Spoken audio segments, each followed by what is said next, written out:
처음이에요. 진짜 처음이에요? 진짜 처음이에요. 저는 난생 단 하나도 못 봤어요. 북한에서는. 한 번도 못 봤습니다. 그러면 강렬했겠네요. 어찌 보면 이렇게 보다가 얻어 걸려서 본 드라마 장면 중에 기억나는 게 있어요? 제가 한국의 드라마를 그때 봤던 게 뭐였던가. 아이리스예요. 그거 되게 유명한데. 아이리스를 봤던 것 같아요, 그때. 근데 아무튼 핸드폰을 뭘 볼 때마다 심장이 엄청 두근거림과 함께 그렇죠. 두려움과 흥분과 뭔가 흥분과 막 함께 몰려오는 그런 느낌 있잖아요. 왜냐면 북한에선 보지 말라고 이건 목숨 걸고 봐야 되는 건데 몰래 보는 스릴에다가 그게 너무 두려운데 보고 싶은 그 욕구와 같이 합쳐지면서 난 그 감정이 뭔지 그 감정 말로 표현할 수 없을 그런 감정이에요. 진짜 막 그런 감정인 거예요. 예. 그걸 드라마를 보고 엄청 많이 보게 된 거예요. 매일매일 보게 되게 되더라고요. 이어서. 그래도 한국에 갈 생각은 전혀 못했어요. 그때 당시에는. 그러다가 구치소에 있다가 이제 깜빵으로 이관이 돼가지고 생활을 하다가 한국에 오기로 마음을 먹은 게 외국인 구금센터에 넘어와서예요. 제일 마지막에 넘어오는 데입니까? 이제 제일 마지막에 이제 북한에 외국인 구금센터에 코로나 안 걸렸으면 또 북한에 가게 된 거예요. 진짜요? 형을 마치고 저희 형을 다 마치고 나왔어요. 그러다 외국인 구금센터에다가 2주 동안 있다가 북한에 돌려보내거든요. 근데 제가 그때 당시 1월 며칠 날에 나왔는데 코로나가 2020년 1월 말인가 2월 달부터 터졌습니다. 북한이 1월 달에 국경을 딱 내가 외국인 구금센터 왔는데 뉴스에서 갑자기 코로나 터졌다고? 코로나 터져 국경 닫아맸다는 거예요. 그렇게 돼서 거기에 또 2년 있었죠. 그러면 외국인 구금센터에서 있을 때는 거기 징역은 아니에요? 거기는 징역은 아니에요. 그거는 징역은 아닌데 깜빵이나 마찬가지인 곳이긴 한데 근데 뭐 코로나 때문에 어쩔 수 없이 갇혀 있게 된 거죠. 어쩔 수 없이 갇혀 있게 되는. 그럼 그곳에서 어떤 일이 있게 됩니까? 어떻게 돼서 한국으로 가야 되겠다. 한국에 이렇게 연결이 되면서 자연스럽게 일행이 함께 한국으로 이게 옵니까? 최종적으로 한국에 오게 된 결정적인 이유가 러시아에서 이제 깜빵이나 구치소에 있을 때 핸드폰으로 어느 정도 이 사회 자본주의에 대한 맛을 대충 본 거예요. 그렇게 되다 보니까 거기에서도 우즈베키스탄이랑 각종 여러 나라 사람들이 중국인부터 베트남 다 엄청 많은 나라 사람들이랑 같이 있게 되다 보니까 그래서 또 그때부터는 제가 러시아어를 잘하는 건 아니지만 그때 제가 제일 잘했어요. 그때 뭐 기본적인 대화는 물론이고 당에서 소통이 다 가능해가지고 그 사람들한테 핸드폰을 빌려서 또 봤어요. 거기서 빌려줘. 또 중독이지 뭐. 제일 먼저 우리가 딱 갔는데 북한 사람이 처음이었는데 그 다음에 또 북한 사람이 오기 시작한 거예요. 또 오고 또 오고 또 오고 그래서 13명인가 됐어요. 야, 북한에서 넘어오신 분들이 정말 많구나. 러시아에. 네, 러시아어를 제가 좀 하니까 핸드폰 빌려가지고 이제 해가지고 또 궁금해 하거든요. 그래서 보고 싶어서. 근데 거기에서 한국 노래를 들으면 북한 노래는 자꾸 이런 뭐 찬양하는 노래밖에 없잖아요. 근데 한국 노래를 가끔 이제 고향 생각이 나고 할 때마다 그때도 고향에 갈 생각이었으니까 언제면 가지 하고 그 생각뿐이었으니까 그러다가 그래도 한국 노래를 듣고 싶은 거예요. 그래서 이승철 노래 그런 사람 또 없습니다. 그 노래를 듣는데 그걸 들을 때마다 한국에 대한 애정이 갑자기 생기는 그런 마음이 생기는 막 온몸이 야릇해지면서 느낌이 막 그런 느낌이 나는 거예요. 그렇지만 감히 생각을 못 했는데 이제 결정적인 이유가 거기서 1개월 있다가 2개월 있다가 코로나 때문에 3개월 못 가는 거예요. 나 형을 다 맞췄는데도 왜 못 가냐라고 하니까 니네 나라에서 국경 안 열어줬는데 우리들이 어떻게 보내냐라고 하는 거예요. 그러면 풀어줘서 여기도 풀어주던가 말던가 하니까 너네는 여기 친척도 없고 아무것도 없잖아. 영사관에서 허락을 안 해줘 하는 거예요. 그리고 감방에 있을 때도 기억에 남는 게 뭐냐면요. 제일 진짜 우리 북한 사람들이 불쌍한 게 뭐냐면요. 러시아 사람은 다 면식이 들어오잖아요. 근데 북한 사람들은 누가 도와주는 사람이 없으니까 그냥 주문 주는 대로 먹어야 되는 거고 담배 피우기 싶어도 같이 있는 러시아인들이 고약해서 안 주면 담배꽁초를 걔네들이 피우다 남은 담배꽁초를 피워야 돼요. 나라가 가난하고 나라가 구실 못하니까 그 안에서 사는 민도의 백성들이 제일 세상 밖에 나가서 천대받고 멸시하는 게 북한 사람입니다. 지금 먹는 거는 걱정이 없잖아요. 한국에 와서는 굶는다는 걸 생각을 못 하는데 거기서는 막 러시아 새로운 음식들도 막 먹고도 싶고 막 그러는데 안 주면 못 먹어요. 근데 이게 지금은 한국에서는 그런 사람이 없지만 근데 사람이 못 먹으면 이제 이렇게 돼요. 먹는데 집중. 먹는데 집중이 돼요. 그렇지. 자, 깜빵에서 철문이 착하닥 열려요. 누가 면식 들어왔어 해요. 그러면 신경 여기가? 이거 보면 분명히 쪽팔리거든요. 러시아인 제가 인식하기에도 다른 사람들이 볼 때도 뭔가 쳐다봐서 오 뭐였어 이렇게 하기가 그렇거든요. 근데 보지 말자 자존감 때문에 자존심 때문에 이제 그러고 있는데 이렇게 해가지고 눈이 가는 거예요. 뭐가 왔지 이렇게 보게 되는 거예요. 그래서 하나만 좀 줬으면 좀 맛있게 하얀 빵 좀 하나만 줬으면 과자 한 조각만 좀 줬으면 담배 한 가만 줬으면 나도 모르게 이제 막 마음에 막 그런 마음이 있는데 안 주기는 엄청 야속해요. 그게 제일 피눈물이 나더라고요. 와 내가 여기 있으면서 다 이렇게 할 수 있는데 집에도 연락도 못하고 누가 나 도와주는 사람도 없고 엄청 나 자신이 불쌍하게 여겨지는 거예요. 그냥 거기서도 주면 주는 대로 먹고 걔네들이 안 주면 어쩔 수 없고 뭐 팬티부터 양말부터 시작해서 뭐 하나도 누가 도와주는 게 없거든요. 그러려면 러시아인들한테 부탁을 해야 되는 거예요. 구걸하고 사는 게 그게 제일 처참했던 것 같아요. 지금 러시아 감옥에서 겪었던 그 이야기가 저는 마음에 상당히 와닿거든요. 못 먹는 나라이기 때문에 네. 우리가 먹는데 또 예민하고 먹는데 엄청 예민해지더라고요. 또 뭐 누군가 맛있는 거 먹으면 나도 좀 얻어 먹었으면 하는 그런 마음이 지금은 우리가 너무 훈한 데 있으니까 그렇죠. 먹는 거에 사실 네, 집착하지 네, 않는데 네. 그때 다 배에 기름이 없고 이러다 네. 보니까 그래서 그랬을 겁니다. 또 식충이라고 하잖아요. 북한에서 먹는 그렇지. 데 빠치면 이 식충 같은 새끼 몽땅 다 그렇죠. 네. 여기는 그렇게 먹는 걸로 놀리는 사람이 그런 없어요. 거 많이 없잖아요. 먹겠으면 먹고 많이 대단하다 먹겠으면 이렇게 먹고. 하잖아요. 네. 근데 북한은 먹는 거 가지고 네. 별명도 많이 짓죠. 그러니까 더 눈치가 그때 당시 보이게 되더라고요. 사실 보는 것도. 뭐 우리가 없을 때 지금 누가 사탕 먹으면 야 맛있어? 나도 먹자 이런 데서 쪽팔릴 게 없단 말이에요. 처음에는 그렇게 못 달라고 했어요. 그렇게 하면 되는 건데. 하면 되는 건데 사실은. 근데 사실은 하면 그 사람 근데 북한이랑 똑같은 줄 알았죠. 그렇죠. 나는. 처음에 몇 개월간은 그런 줄 알았죠. 하면 되는 건데 아무것도 아니에요. 예, 그러면 안 주면 어쩔 수 없고 주면 뭐 주면 주고.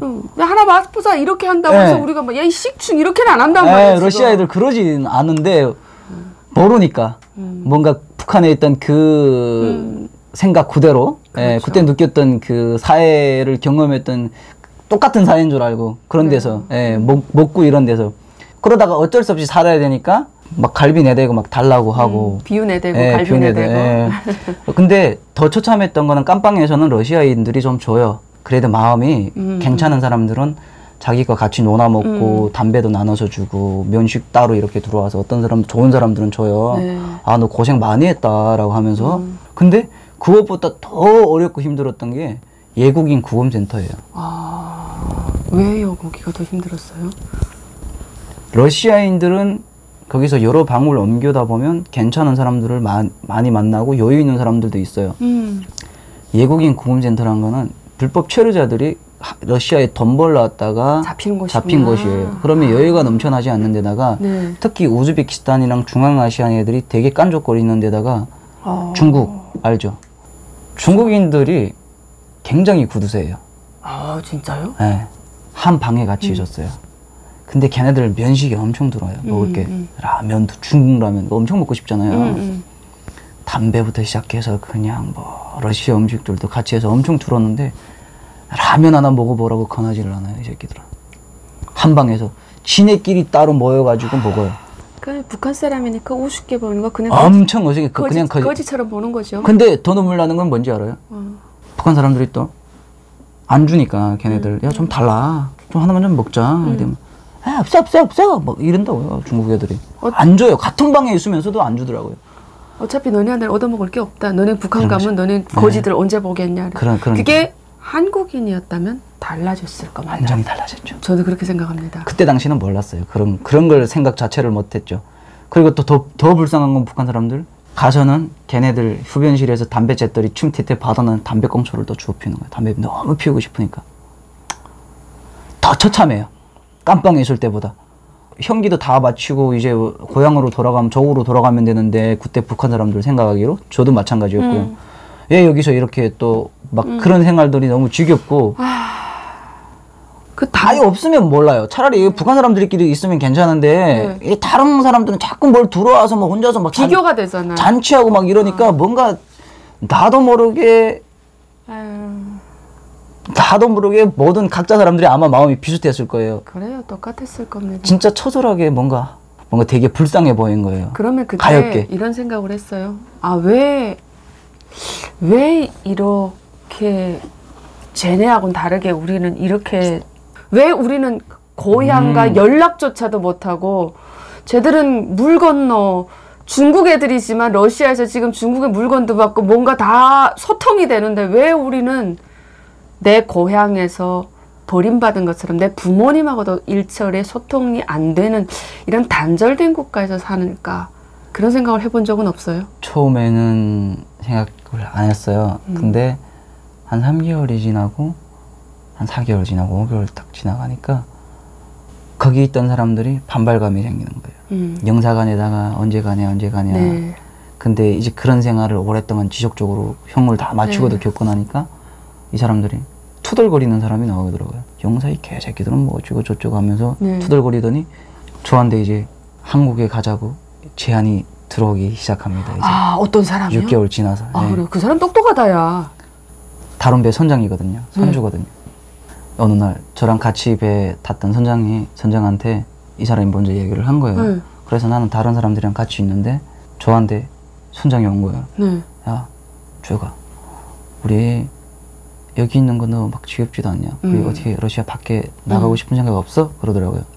당연히 나도 막 힘들지 여기서 막 빨리 가고 싶지. 막 여기 생활도 막 지겹고 하니까 방법이 있어? 제가 그랬거든요. 그랬더니 딱 방법이 하나 있어. 옆에 있던 그 처음에 제안한 사람이 그러는 거예요. 똑똑하다. 그게 뭐냐고 했더니 한국 영사관에다가 전화를 하자는 거예요. 예. 야, 그게 그냥 단결이 돼가지고 그 사람과 서로 생각을 공유가 할 수 있다는 게 저는 그분의 어떤 용기에 엄청난 박수를 드립니다. 아, 그러니까 거기서 저희 선장하고 제 영향력이 좀 컸어요. 러시아어를 많이 알다 보니까 그나마 북한 사람들이 뭔가를 할 수 있게 뭘 조금이라도 더 얻어서 뭐 담배라도 중간에서 이렇게 할 수 있는 언어의 힘이네요. 네, 언어의 힘이라고 봐야죠. 또 나이도 잘 먹고 하니까. 그러니까 저희한테 제안을 한 거예요. 뭐 바리바리하게 생겼는지 모르겠지만 그 사람이 봤을 때 나한테 얘기를 하는 거예요. 근데 제가 그 말을 듣는 순간에 그랬어요? 제가 딱 그랬어요. 반응이 뭔 소리 하냐고. 미친 거 아니냐고. 네. 알아서 하라고. 처음에 그랬어요. 그러더니 잡아 끌어가지고 오더라고요. 그러더니 야, 내 말 좀 들어봐라 하는 거예요. 곰곰이 생각해봐. 아니 왜 저도 이제 그 상황에서 거절을 했다가 고민을 해보겠다고 한 이유가 뭐냐면요. 제가 러시아어를 좀 많이 알다 보니까 USB를 우즈베키스탄 애들한테서 빌려가지고 TV는 있어요. 깜빵에도 TV도 있지만 거기도 TV가 있어요. 구김센터에. USB에다가 걔네들 핸드폰 빌려가지고 한국 드라마를 다운받아서 매일 본 거예요. 매일 본 거예요. 심심하니까. 매일 얼마나 즐거웠을까. 북한 사람들 다 같이 봤어요. 북한 안 가고 싶었을 것 같은데. 그래서 근데 그중에 한 명은 안 보는 사람이 있었어요. 딱 한 명이에요. 나이 60 넘게 먹은 사람이 완전 신념이 투철하신 분이 한 분 혹시 있었어요. 그분 돌아가지 않았습니까? 북한으로? 왔어요? 여기? 당연히 돌아갔죠. 북한 돌아갔어요? 네. 아유, 느낌이 딱 그러네. 북한 갔을 것 같네요. 네.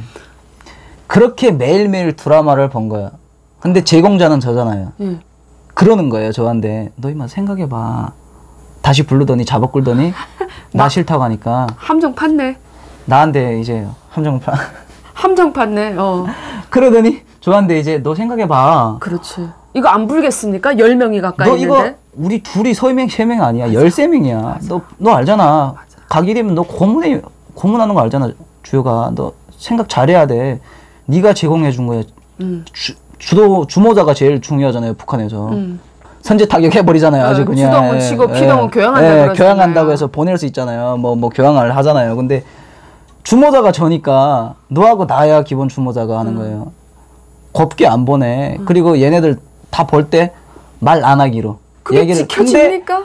이게 오랜 시간을 있다 보니까 분명히 조사받고 근데 처음에는 믿었어요. 저도. 근데 서로가 갈등이 생기는 거예요. 이제 얘기를 하면서 이제 드라마 보면서 뭔가 사상에 대한 마음은 안 그러면서 드라마 보고 싶으면서 어떤 사람들은 뭔가 나중에 이제 책임의 피가 갑자기 생기기 시작한 거예요. 그래서 서로 간에 안에서 갈등이 시작이 되는 거예요. 그런 걸 겪으면서 나도 이제 내가 잘못하면 돌아가면 진짜 이렇게 되겠구나. 그럼요. 안 가기 잘하셨죠. 그래서 고민을 해보자라고 해가지고 제가 일단은 밤새 고민을 했어요. 제일 걱정이 되는 거는 고향의 엄마가 걱정되는 거예요. 내가 가면 어떻게 될까. 사람인데. 그 다음에 그 핸드폰 다음날에 빌려가지고 판 거예요. 검색을 해가지고. 뭘 검색했습니까? 뭘 검색을 했냐면요.